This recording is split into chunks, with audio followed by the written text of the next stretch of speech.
Luckily, Castos makes it super easy to submit our podcast to Spotify. So let's get started.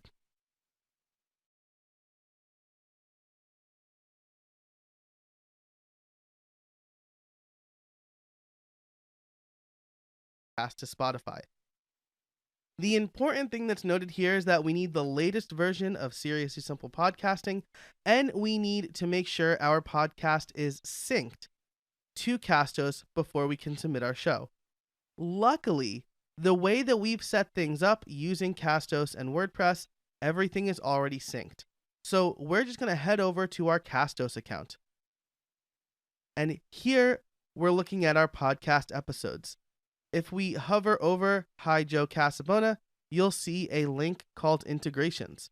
If we click that, we'll see a big Spotify logo. So we'll click that, and then you'll see the name of the show and a button that says Submit to Spotify. And that's it. Our podcast has been successfully submitted to Spotify. We have the ID, and it will show up within 24 hours if it's approved.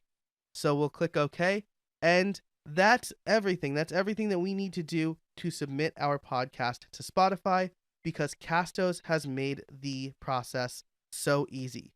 If you are using another host like Libsyn or Buzzsprout, they may also have ways for you to submit your podcast through their service. However, what I like about Castos is that it provides direct sync between their listing for the podcast and the feed that I have set up in WordPress. So if I make changes to the content in WordPress, they automatically get synced over to Castos. That doesn't happen on every platform.